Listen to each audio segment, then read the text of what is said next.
네, 은혜교회 성도 여러분, 오늘도 왕들의 이야기 9번째 시간 함께 말씀 나누면서 오늘은 두 기둥에 대한 이야기를 나눌 텐데요. 우리 삶에 무엇이 기둥인가? 어떤 것이 내가 가장 소중하게 여기는 기둥과 같은 것인가? 한번 생각하시면서 말씀 한번 같이 나누면 좋겠습니다. 기도하겠습니다. 하나님 아버지, 하나님을 예배하며 이 땅에 살아가는 우리의 삶 속에서 정말 소중하게 지켜야 될 가치가 무엇인지, 우리에게 기둥과 같은 믿음의 원칙들이 무엇인지 우리가 살펴볼 수 있는 시간 되기를 원하고, 무엇보다도 세상 가운데 살아가지만 우리는 하나님께 속한 자요, 주님의 제자인 것을 잊지 않고 살아가는, 세상과 타협하며 살아가는 존재들이 아니라 세상 속에서 오히려 빛으로, 소금으로 살아갈 수 있는 믿음의 사람, 신앙의 가정이 될 수 있도록 우리 모든 믿음의 식구들을 축복하여 주옵소서. 예수님의 이름으로 기도합나이다. 아멘. 오늘 성경 말씀은 열왕기상 7장 13절에서 15절까지 읽고 그 다음에 건너뛰어서 20절에서 22절까지 이렇게 읽겠습니다. 먼저 13절을 제가 읽겠습니다. 솔로몬 왕이 사람을 보내어 히람을 두로에서 데려오니 그는 납달리 지파 과부의 아들이요 그의 아버지는 두로 사람이니 노스의 대장장이라. 이 히람은 모든 논일에 지혜와 총명과 재능을 구비한 자이더니 솔로몬 왕에게 와서 그 모든 공사를 하니라. 그가 놋기둥 둘을 만들었으니 그 높이는 각각 18규빗이라 각각 12규빗 되는 줄을 두를 만하며, 그다음에 20절을 읽겠습니다. 이 두 기둥 머리에 있는 그물 곧 그 머리에 공같이 둥근 것으로 돌아가며 각기 성류 200개가 줄을 지었더라. 이 두 기둥을 성전의 주랑 앞에 세우되 오른쪽 기둥을 세우고 그 이름을 야긴이라 하고 왼쪽의 기둥을 세우고 그 이름을 보아스라 하였으며 그 두 기둥 꼭대기에는 백화파 형상이 있더라. 두 기둥의 공사가 끝나니라. 아멘. 어제도 살펴봤지만 저희가 어제는 솔로몬의 왕궁을 중심으로 살펴보았지 않습니까? 왕궁에 대한 이야기가 있은 다음에 또다시 성전에 관련된 이제 기사가 이어지는 것을 보게 됩니다. 근데 오늘은 이 본문에서는 특별히 성경은 한 사람을 소개하고 있습니다. 그 사람은 바로 히람이라는 사람인데, 바로 이 솔로몬의 성전 또 왕궁도 마찬가지일 겁니다. 대장장이로서 정교하게 잘 만들었던 그 한 사람의 테크니션, 요즘으로는 테크니션이고 건축가를 의미하는 거죠. 이 사람을 소개하고 있습니다. 근데 히람이라는 이 사람의 배경이 참 특이합니다. 이 사람의 아버지는 두로 사람입니다. 이방인입니다. 근데 어머니는 납달리 출신의 어머니입니다. 그러니까 이방인과 유대인이 결혼한 케이스고 그 사이에서 낳은 혼혈이 바로 이 히람이라는 사람입니다. 여러분, 성전을 짓습니다. 또 왕궁도 같이 짓습니다. 근데 이 중요하고도 놀라운, 하나님께 모든 최고의 것을 드려야 되는 이 일 가운데 뽑은 사람이, 솔로몬이 뽑은 사람이 누구인가 하면 바로 두로와 이스라엘 사람의 혼혈인 바로 히람입니다. 여러분, 이스라엘의 성전은 이방인이 들어갈 수가 없습니다. 이방인의 뜰까지는 들어갈 수 있지만 성전 안쪽으로는 이방인들은 들어갈 수가 없는 것입니다. 물론 이 히람이라는 사람은 어머니가 이스라엘 사람입니다. 여러분, 부모 중에 한 사람이 이스라엘 사람이라고 할 때에도 물론 이스라엘 사람으로 인정할 수 있습니다. 그러나 그는 순수한 이스라엘 혈통을 가진 사람이 아닙니다. 근데 그럼에도 불구하고 솔로몬은 그를 발탁했고 그를 성전의 건축가로 세운 것입니다. 이것을 통해서 우리가 보게 되는 것은 무엇인가 하면은, 여러분, 성전의 모든 것들이 우리가 이렇게 해석을 하다 보면은 이게 메시아, 오실 메시아, 예수님의 예표다라는 것을 우리가 많이 들으셨을 것입니다. 근데 이 성전의 모든 것이 예수님을 예표하는 것인데, 이 성전을 지은 이 히람이라는 사람을 통해서, 순수한 이스라엘 혈통이 아닌 이 히람이라는 사람을 통해서 우리가 또 한 번 깨닫게 되는 것은 무엇인가 하면은, 하나님을 예비하는 성전은 이스라엘 사람들만의 성전이 결코 아니라는 것입니다. 하나님을 예배하는 것은 유대 백성에게만 허락된 것이 아니라는 것입니다. 여러분, 예수님이 오심으로 인하여서 이 유대인 안에서 선민주의가 완전히 종식이 된 것 아닙니까? 그리고 온 세상 사람들에게 하나님을 예배할 수 있는, 하나님께 나아갈 수 있는, 그래서 성소와 지성소 사이에 있는 휘장이 찢어진 것 아니겠습니까? 누구도 휘장을 넘어서 하나님을 예배하는 지성소로 갈 수 있는 그 성전의 역사와 예배의 이 새로운 지평이 열린 것, 우리가 성경을 통해서 지금 보고 있지만 성전을 지을 때에도 이미 만인이 와서 예배할 수 있는 곳이라는 그 힌트라 할까요? 그 예표를 이 히람을 통해서 우리는 한번 보게 됩니다. 언어를 뛰어넘고 민족을 뛰어넘고 어떤 문화를 넘어서 하나님을 예배하는 것, 그것이 하나님께서 바라시는 예배의 모습이고, 또 이것을 통해서 보는 것은 또 무엇인가 하면 하나님께서 쓰시는 자는 세상 사람들의 기준과는 다르다라는 것입니다. 세상에서는 자격을 논하고 그것에서 자격이 충족되지 않으면 쓰임받기가 어렵습니다.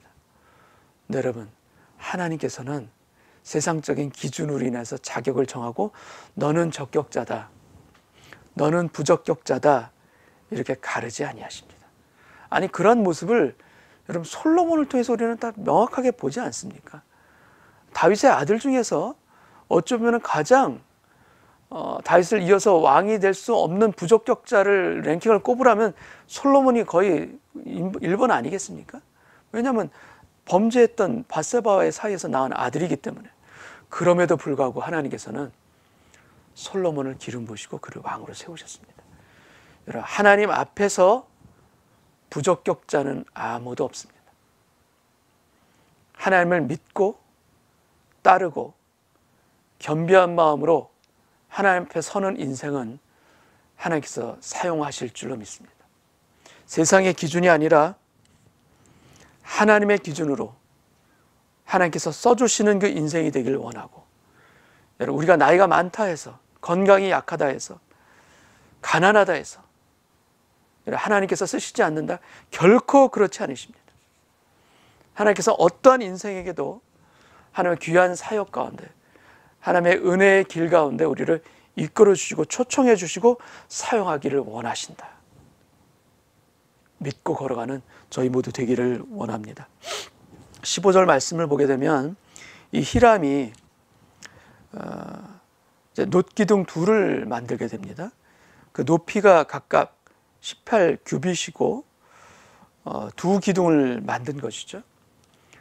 근데 이 기둥은 어떤 건축물의 그 지붕을 지탱하는 그런 기둥으로 만든 것이 아니라 그냥 기둥 두 개를 세운 것입니다. 그러니까 성전과 제사장의 뜰 그 사이에 아마 지은 것으로 보여집니다. 거기에 장식으로, 상징으로 이렇게 세운 두 기둥입니다. 높이 있게 뚝 기둥을 세웠고, 그 두 기둥의 이름이 하나는 야긴이고 오른쪽의 기둥이 야긴이고 왼쪽의 기둥의 이름은 보아스라고 이름을 붙였습니다. 야긴의 이름은 저가 세우리라, 그러니까 하나님이 세우신다라는 그 의미이고, 그 다음에 보아스라는 이름은 그에게 능력이 있다, 하나님께 능력이 있다라는 바로 그런 의미입니다. 성전 앞에 두 기둥이 세워져 있습니다. 그 기둥의 이름이 무엇인가? 하나는 하나님께서 세우신다, 다른 하나는 하나님께 능력이 있으시다, 하나님께 힘이 있으시다. 바로 이 두 기둥입니다. 여러분, 성전을 누가 세우신다는 의미입니까? 성전을 세우시는 이는 솔로몬도 아니요, 아니 히람도 아니요, 누가 세우신다는 겁니까? 성전을 세우시는 이는 아버지 하나님이십니다. 여러분, 시편 127편에도 기록되어 있죠. 하나님께서 세우지 아니하시면 세우는 자의 수고가 헛됩니다. 여러분, 이것은 우리 인생의 모든 영역에 다 해당되는 말씀입니다. 솔로몬이 짓는 이 성전에도 하나님이 짓지 아니하시면 헛됩니다. 성전뿐만이 아닙니다. 우리의 가정도 마찬가지입니다. 우리의 가정, 하나님께서 세워주시는 가정이 돼야 세워지는 것입니다. 우리의 비즈니스도 마찬가지입니다. 우리의 모든 관계들도 마찬가지입니다. 하나님께서 세워주시는 비즈니스, 여러분 복될 수밖에 없습니다. 하나님께서 주인이 되어주시는 비즈니스, 하나님께서 친히 세워 가시는 것입니다. 여러분, 우리가 세우는 것이 아닙니다. 우리의 지혜와 우리의 능력과 우리의 수고와 땀이 필요 없다라는 말씀이 결코 아닙니다. 정성을 다해 최선을 다해 하는 거 맞습니다. 그러나 세우시는, 건축하시는 주체는 누구신가? 아버지 하나님이십니다. 여러분, 이것을 믿을 때 세우시는 분은 아버지 하나님이시니 나는 그냥 뒤에서 그냥 예배만 하면 되겠구나. 여러분, 이것이 되지가 않습니다. 세우시는 분이 아버지 하나님이십니다. 그렇다면 나는 어떤 존재입니까? 나는 그 아버지 하나님의 세우심에 같이 동역하는 자로 나를 초청해 주셨고, 나를 인도해 가시는 분이 아버지 하나님이십니다. 하나님께서 세우십니다. 나는 더 최선을 다해서 노력해야 될 것이고, 더 최선을 다해서 하나님의 종이 되어야 될 것이고, 더 최선을 다해서 나의 정성과 시간과 노력을 아버지 하나님께 드려야 되는 것입니다. 하나님께서 세우시는 것을 믿고 인정할 때 여러분, 우리의 삶의 모든 것들이 세워집니다. 여러분, 내가 세우겠다, 세워지지 않습니다. 제가 젊었을 때, 제가 비즈니스 할 때도 마찬가지입니다. 하나님을 위해서 하겠다는 그런 포부를 가지고, 비전을 가지고 그렇게 기도하면서 시작했지만, 하나님을 위해서 하는 것은 그 마음은 변함이 없이 그대로 맞습니다. 그러나 하나님께서 친히 세워주시는, 하나님과 동역하는 길 가운데 제가 서 있지를 못했습니다.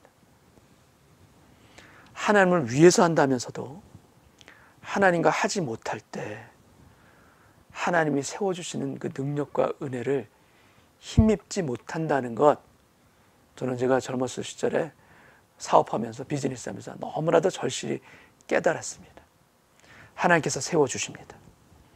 하나님께서 설계도만 주신 것이 아닙니다. 하나님께서 친히 그 일 가운데 우리와 함께 동역하길 원하십니다. 나와 함께 그 길을 걸어가길 원하십니다. 여러분, 하나님과 함께 동역하며 그 길을 걸어갈 때 하나님께서 세워 가십니다. 이 은혜를 여러분의 가정에서, 여러분의 공동체와 일터에서 여러분 체험하길 원합니다. 그 능력과 은혜를 여러분, 우리가 체험하고 간증할 수 있는 저와 여러분 되기를 참으로 원합니다. 여러분, 야긴이라는 이 하나님이 세우셨다는 이름 말고 또 하나 이름이 더 있지 않습니까? 바로 보아스. 하나님이 능력이시다, 하나님이 힘이시다. 여러분, 우리에게 있어서 힘과 능력은 아버지 하나님입니다. 근데 우리가 너무나도 자주 잊지 않습니까? 우리 삶이 형통할 때, 평안할 때, 우리 가정에 문제도 없고 우리의 직장에서도 큰 문제 없이 살아갈 때 우리는 나도 모르게 이런 생각을 갖게 됩니다. 이게 내가 한 거다. 내가 열심히 하면 할 수 있어. 다른 사람한테 자랑합니다. 그건 그렇게 하는 게 아니야. 나는 이렇게 했어. 내가 이렇게 했으니까 되더라. 너도 한번 해봐. 할 수 있어. 여러분, 그 모든 것에 그 힘은 내가 가지고 있는 게 아닙니다. 나에게 힘이 있다, 나도 모르게 어깨에 힘이 들어가는 순간 우리는 교만해집니다. 하나님께서 가장 싫어하는 것 중에 하나가 무엇입니까? 바로 교만입니다. 여러분, 교만은 패망의 선봉입니다. 선줄로 생각하는 자 넘어집니다. 여러분, 나에게 진정 하나님께서 힘 주셔서 제가 할 수 있습니다. 하나님께서 지혜 주셨습니다. 하나님께서 보호해 주셨습니다. 이 코로나 사태 같은 이런 때 특별히 더 우리는 기도해야 될 것입니다. 나에게 힘이 없다는 것, 무력하다는 것, 무능하다는 것, 너무나도 여실히 깨닫게 되는 이때가 아닙니까? 하나님께 구해야 합니다. 하나님이 도와주셔서, 하나님 힘으로, 지혜로, 만남으로, 내가 보지 못하는 것을 깨닫게 됨으로 하나님 인도해 주시고 힘을 불어넣어 주시고 저를 세워주옵소서. 이 기도가 있어야 되는 것 아닙니까? 내가 연약하다는 것을 깨달을 때, 내게 힘이 없다라는 것을 깨달을 때 우리 하나님께 기도하지 않습니까? 그래서 힘은 무엇이 힘인가? 내가 부족하다는 것을 깨닫는 게 바로 힘인 것입니다. 사도 바울의 고백처럼 나의 연약함이 우리 하나님의 능력이다, 강함이라, 이 고백이 우리 가운데 동일하게 있기를 원합니다. 내가 약한 곳, 육체의 가시가 있지만 오히려 그것 때문에 하나님께 더 기도함으로 말미암아 하나님의 능력이, 온전하신 능력이 나에게 임합니다라는 고백을 했던 바울처럼 우리도 하나님께 나 연약함을 고백하며 오직 힘이 되어주시는 분은 아버지 하나님이십니다. 이 고백 가운데 살아가기를 원합니다. 나는 약합니다 고백할 때 하나님께서 말씀하십니다. 너는 약하지만 나의 강함을 너에게 주노라. 나의 능력으로 너를 덧입혀 주리라. 이 은혜 가지고 살아가는 저희들 되기를 원합니다. 우리의 삶 가운데 야긴과 보아스, 이 두 기둥이 세워지길 원합니다.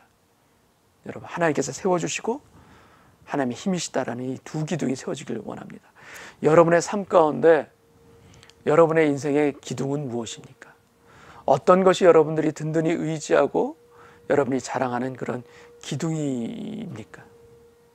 여러분, 재물입니까? 또 가정입니까? 여러분이 자랑으로 여기고 느끼는 어떤 지혜와 어떤 학위, 졸업장입니까? 그런 것이 여러분의 삶 가운데 두 기둥이 아니라 여러분의 삶 가운데 두 기둥은 믿음의 본질이 여러분의 두 기둥이 되기를 원합니다. 그리고 믿음의 본질 가운데서 오늘 제가 말씀드리고 싶은 것은 여러 가지가 물론 있습니다. 근데 그 중에 하나는 여러분에게 예배가 기둥이 되기를 원합니다. 하나님을 예배하는 예배. 세상 사람들은 예배를 가치 없다 여깁니다. 가볍게 여깁니다. 아니, 조롱도 합니다. 너희들이 연약하니까, 지혜가 없으니까 절대자에게 구하고 찬미하고 의지하는 것 아니냐, 약하기 때문에 이렇게 의지하는 거 아니냐, 예배의 가치를 폄하합니다. 근데 여러분, 믿는 우리에게 정말 중요한 이 기둥은 무엇인가? 바로 예배입니다.